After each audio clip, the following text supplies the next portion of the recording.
Welcome to the Observe Day podcast, the show where we celebrate the days that matter. From holidays to meaningful observances, we bring you inspiring conversations, stories, and ideas to make each day count. Whether it's raising awareness, learning something new, or simply sparking joy, this is your space to explore the calendar in a whole new way. I'm your host, Wisdom Okonkwo, and I'm excited to share today's observance with you. Let's dive in. Today on the Observe Day podcast, we're joined by Matt Bailey, a globally recognized digital marketing expert, author, and educator who spent over 25 years helping people make sense of data and digital communication. Matt has trained teams at Google, Microsoft, IBM, and Disney, taught at universities like Duke, Rutgers, and Purdue, and continue to help organizations develop digital literacy, not just buzzword knowledge. As we celebrate Global Media and Information Literacy Week, Matt joins us to discuss how we can make information clearer, more truthful, and more empowering in an age of overload and misinformation. Welcome to the podcast, Matt. Thank you, Wisdom. I really appreciate the invitation. Yeah. In your experience, how has information literacy evolved from the early internet.com bubble to today's digital landscape of AI? And a lot of people say bubble too, but we'll see. Well, I would say the early days were very, let me just say, unprofessional because it was people like you and I that were creating websites just for the love of the game, so to speak. People were involved because they were excited about the new technology. They were building websites because they loved to promote other things. They just wanted to get information out there. And for the most part, large companies overlooked it.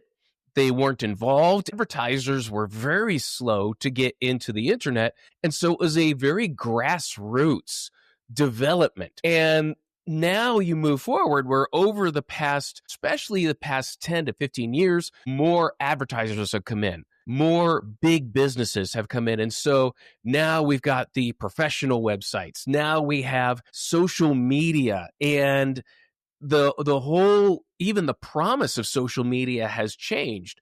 15 years ago, it was join this social media platform and you'll hear from your friends and family and people you like. Yeah. Well, that's changed completely. We don't hear from friends and family and people we like.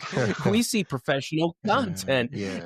and we see, we would call them influencers, content creators. We see what the algorithm wants us to see, but at the same time, each one of those platforms are taking data from us and using that data to sell us more stuff. That didn't happen in the early days. In the early days, Google, I think, was pretty unaware that it had access to all this data. And as soon as they realized they did, it changed their entire business. Looking back, I wanted to say look back, but I realized that pretty much that time I was still struggling to say dudu dada in the .com bubble. But from your experience, with the .com period and the adoption of building websites and all that, compared to how people have been adopting the AI tools, which would you say has a higher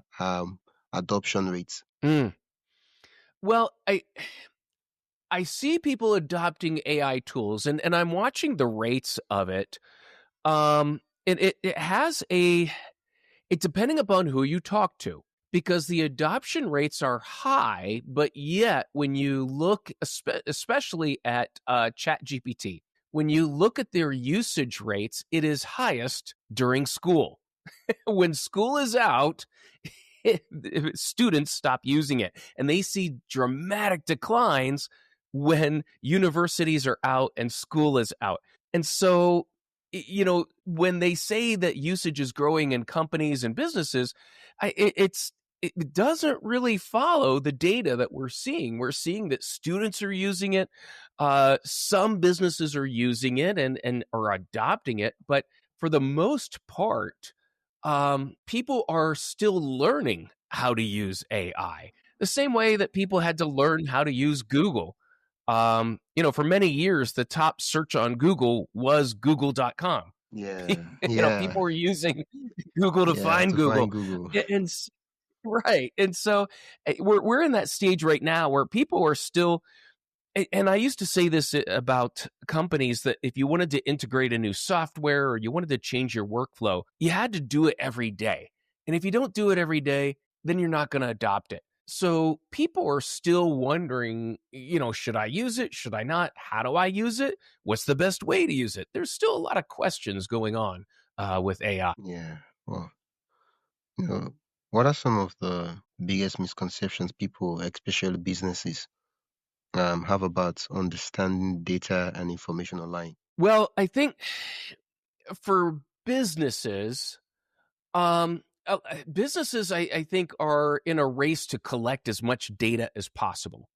They want to collect all the data first and then say, well, then we'll figure out what's important. And the problem there is you can get unlimited amounts of data. And data is just data. We can provide a ton of data, but really as a business, you have to know what's important first. You have to define what you want to track, what's important to you, what data is going to show you how to improve what you're doing. That needs to be defined before you start collecting anything. And so I tell businesses it's really just a 4-step procedure. Think of what do you want people to do and track it. Let's start there. Then we can add as we need.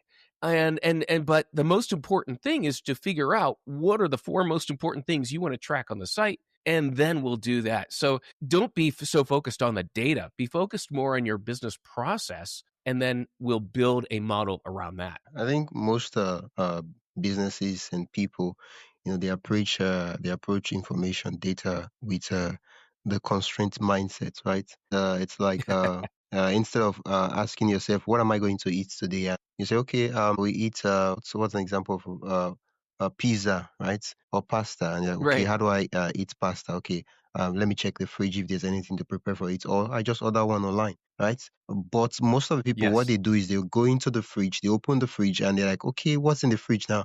I'm like, okay, what can we make out of the fridge? And so there's really not so many options compared to getting to know what you want, and then say, okay, how can we put systems in place to track this important data for us? Absolutely. And too many businesses, they open that refrigerator door and they say, we don't have anything. Yeah, yeah, of course. And there's always something there. You just don't want to do the work. Yeah, yeah, yeah. Well, you've trained marketers at some of the world's largest organizations, Google, IBM. What's the most common aha moment when people realize that they've been reading data or media the wrong way? That comes when we are looking to eliminate a lot of the data they report because again they're accumulating massive amounts of data, and then someone has to see it. And I like to joke with people that all you're doing is you're copying and pasting charts from other programs, putting it in a PowerPoint, and you send it up to the next person. And so people are creating like these 50 or 150 slide PowerPoint decks with just data, but no one is analyzing it. No one is asking, well, what do we do with the data? How do we respond to it? What's the recommendation? And so that's the biggest realization that I work with people to do is let's remove the 50 slide deck and let's turn it into 3 slides and create a 30-minute conversation. That is going to do more to influence change in your company than just creating decks full of data because no one will act on that.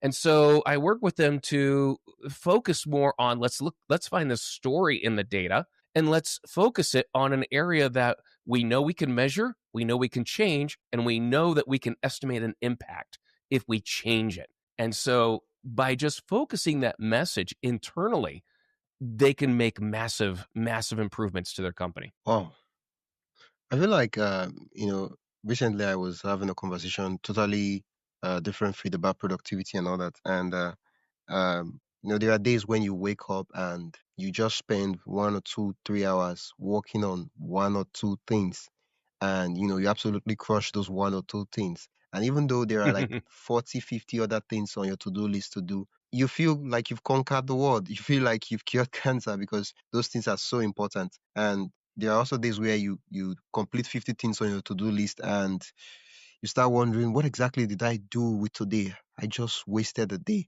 because the most important things was not handled. Same thing, I see what you said so far about data. A lot of people track certain data and have conversation about certain data that at the end of the day we still were wondering and asking ourselves, what exactly does the data and analytics department in this company do? Like, are you sure we're not just wasting money on them? We should probably cut them. Absolutely. Like you said, and I think on those days that we're most productive is because before we start working, we look at, okay, what's the priority? What do I need to get done? And how much, and you estimate, I need 3 hours to do that. And so I think when we spend those times looking at, here's my schedule, what can I get done in this time frame? And you do a little bit of planning. And that part of that planning is, what do I want to have done by the end of the day? What can be done tomorrow? And so taking a little bit of time and planning your intent.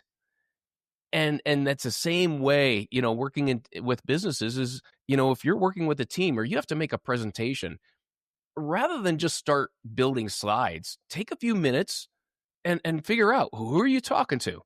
What's the purpose of the meeting? What do you want them to do? And you'll find that you're all of a sudden now much more focused and much more creative in developing a presentation. Yeah, yeah. You're intentional about it. You're not just doing because it seems like, oh, I did this, I did this, I did that, and you're just trying to tick a ton of check boxes. Right. You were busy, not necessarily productive. Yeah, yeah. One of the things you talk about is simplifying complexity. Well, because when it comes to data and information, for a lot of people, it's complex, right? Hmm. Yeah.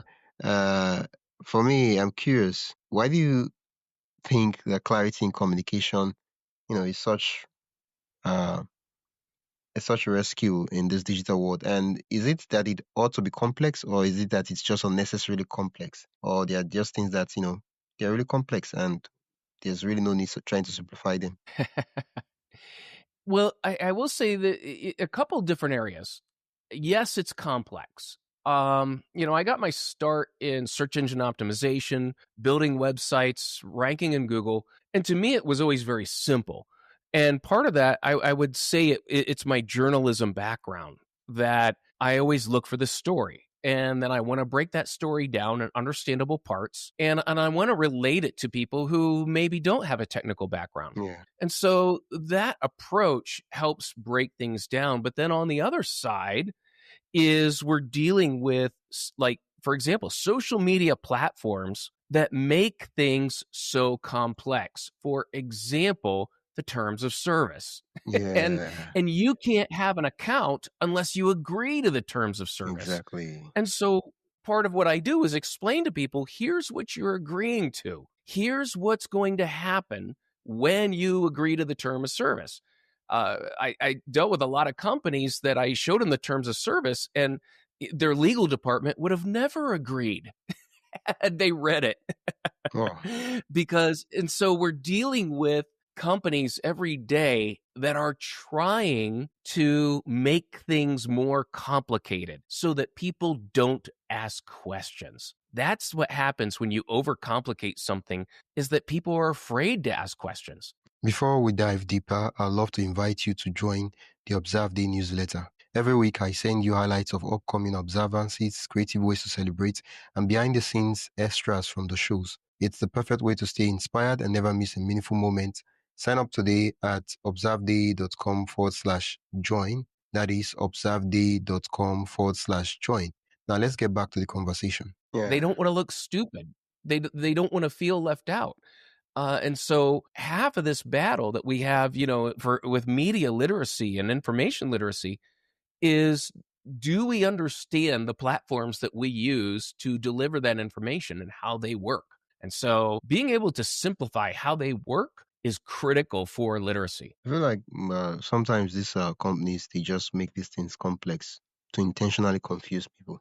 Absolutely. Well, just today, Meta has launched a new feature that basically you have to opt out, but it will use your photos and videos from your camera roll to train their AI. Wow. They will upload media from your camera roll on your mobile to their cloud, and they will give you recommendations. They will tell you how to use it.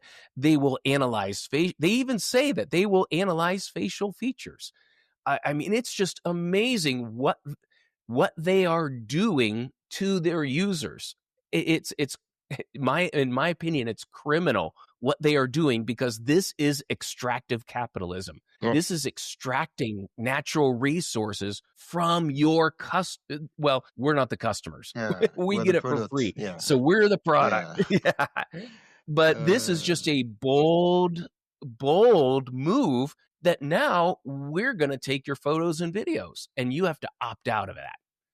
Well, Oh, or no, excuse me. I think it is an opt-in, and it requires that they have ongoing access to every media file on your mobile. yeah. Yeah. That's, and for most people, they don't even understand. They're like, oh, well, it's just a switcher. Turn it on. Yeah, great, great, right? And they don't even know what that. Oh, that this leads to this, and this leads to this. Yes. Nobody knows.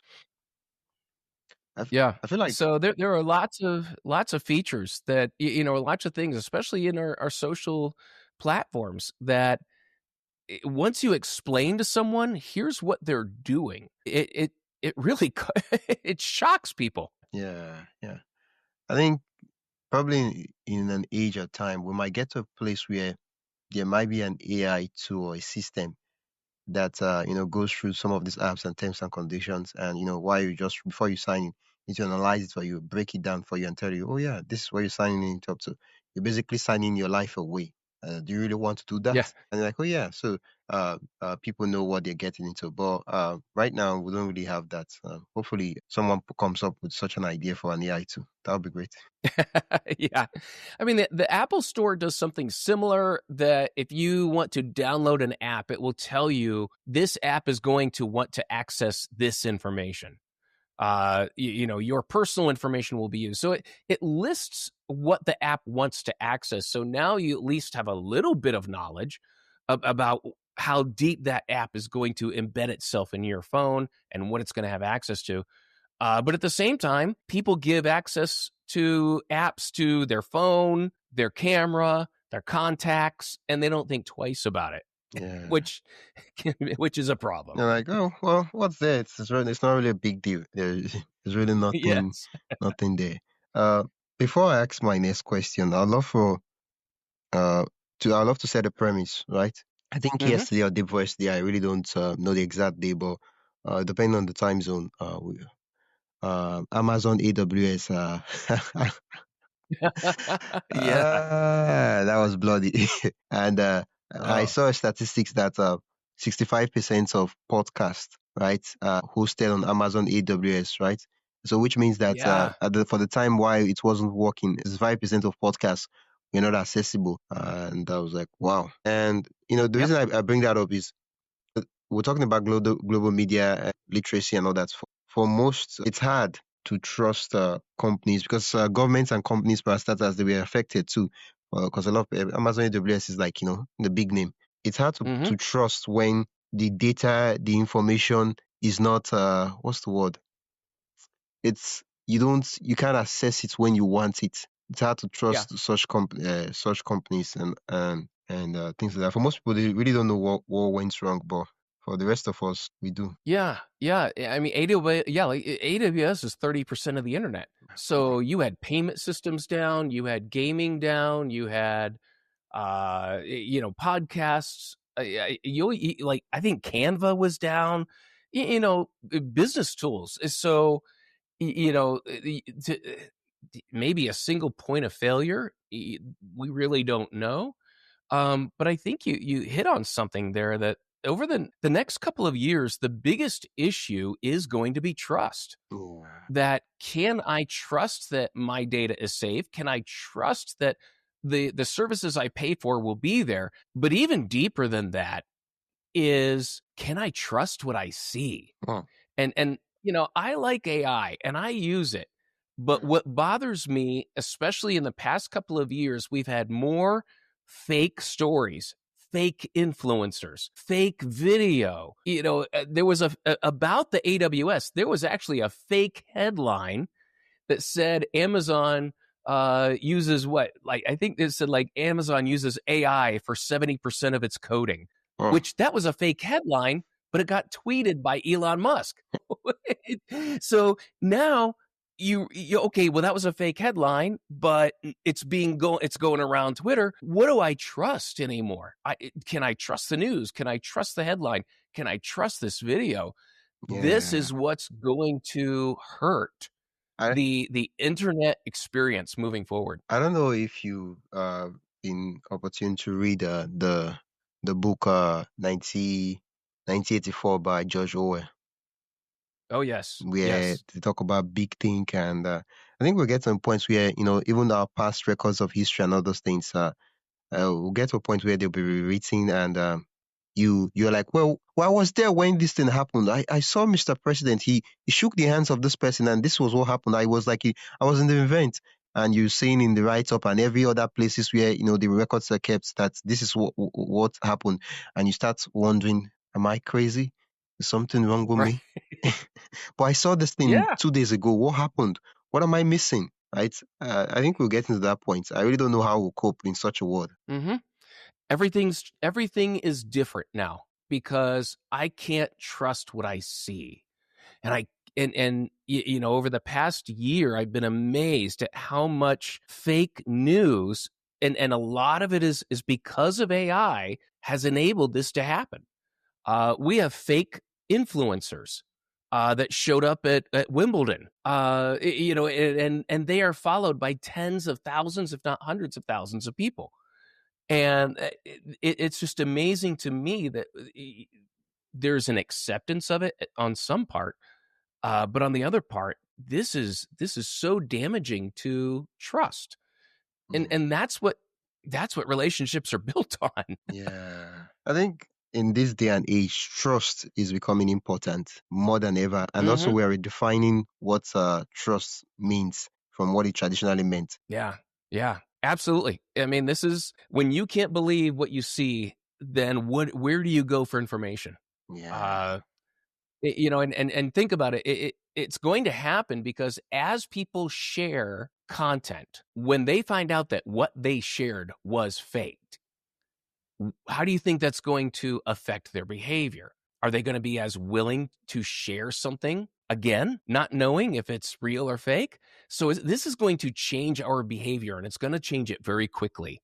Uh, it's going to be very interesting to see how the next few months play out, Yeah. because I think we're going to see lower rates of sharing, lower rates of interaction on social media, because what we see we can't trust. Yeah, I think there was a news I had last week or so that I saw. It's how people are using AI to trick buyers into thinking that their company is family owned.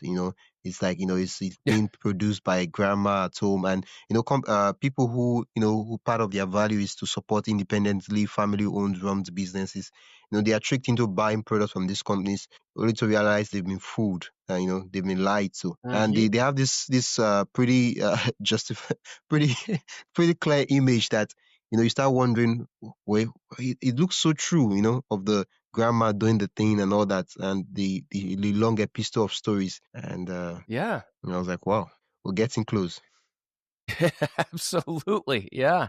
This is going to change people's ideas and behavior and how they interact with information. Well, I think even as I talked about trust, the media literacy, data, information, it's more important now more than ever, right? Absolutely. Absolutely. I describe that even when I train marketers, most of what I'm doing is teaching media and digital literacy. Uh, because once you understand digital literacy, once you understand media literacy, well, you're going to do your job better. You're not going to be distracted by headlines when you know how to read the headlines, when you know that, hey, the company that commissioned this study directly benefits from the findings of the study. So Yeah. the more you understand that, the better marketer you're going to be, the better teacher you're going to be, the better administrator you're going to be. And so even when I teach marketing, it's mostly literacy. Yeah. How do you see media and information literacy be taught differently in the next decade? On the next decade, boy, even just in the next 2 years, it's going to have to. uh, It's you know we're the vast majority of school based curriculum starting early is going to have to be first of all, it's just distinguishing information, how to read information, how to evaluate it. But it's going to have to be, we're going to have to teach ethics. Ethics in, can I upload someone else's picture to AI and create a video of them doing something? You know, is that ethical? Is it right? Is it wrong? We're going to have to teach ethics, not just literacy, in order to have people understanding, especially young children or even teenagers, understanding that you cannot upload an image of someone and create a video of them doing something that could damage their reputation, that could damage them as a person. That's wrong. And there's going to have to be some level of uh enforcement or punishment for those types of things. So that's how I see it changing, that it's going to have to be almost an ethics based literacy, because we're going to have to put situations in front of kids, teenagers, adults need, oh my goodness, adults need literacy. We have to put real life situations in front of them and ask them, what would you do? Is this right? uh, because that's how they're going to, that's the only way you're going to be able to start practicing how to work through these questions. Just telling people what to do is not going to be sufficient. yeah. Well, thank you so much. If every listener could develop one simple daily habit or skill to become more information and media literate, what would you recommend? Wow. It would be, I mean, I would say I spend probably the first 10 to 15 minutes of a day just looking at headlines, newsletters, things to just keep me informed as to what's going on in my industry or even in the broader sense. But also, especially while I'm doing that, I'm also practicing literacy. I'm deciding what to give my time to and what not to give my time to.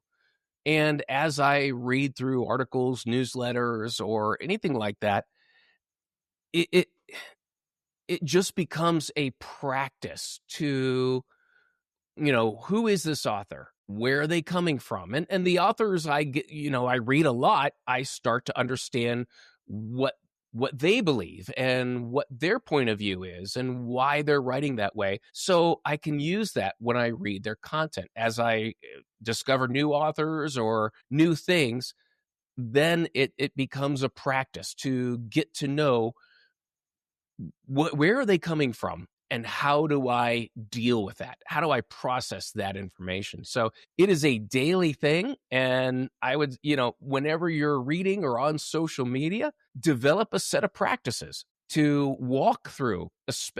I'll say this, especially with Instagram ads. Be aware with how Instagram ads work and why they are all designed to make you dissatisfied with life.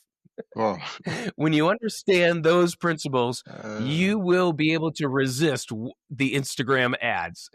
yeah. Since we're talking about social media, if you could redesign social media, what would be the first rule? If you could redesign social media from scratch, what would be the first rule you put in place? That I would go back to seeing the friends and family that I follow, that I would see that first. Yeah. And the second part would be, and you can't use my data. Wow. But Wow. at that point, it would have to be something you pay for, Exactly. because you're not going to get that for free.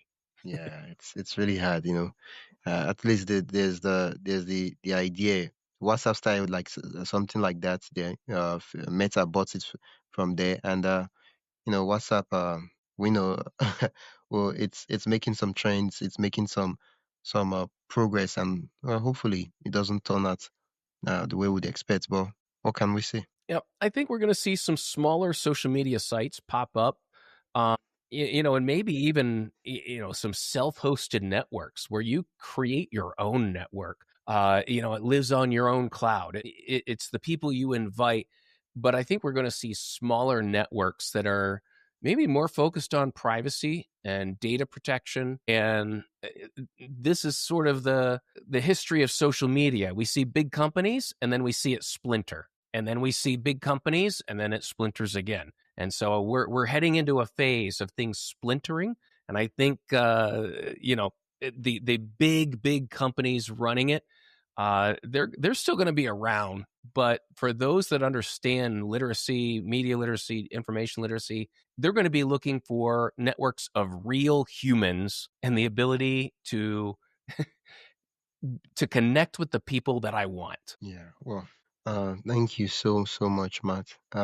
Where can listeners learn more about the work you do and also connect with you? Thank you so much, Wisdom. This has been a great conversation. I love the questions. If the listeners would like to learn more, my website is Site Logic, SiteLogic. It's sitelogic.com. There you can see, I've got a lot of articles. I've got some podcasts and also courses in digital marketing and for certification or just to learn more about what to do to promote your business. I will add all the links mentioned in the description so listeners can click and go directly to the site. Thank you so much, Matt. It's been a fun and enlightening conversation. Oh, thank you, Wisdom. I appreciate it. Have a great day. Yeah. That's it for today's episode of the Observe Day podcast.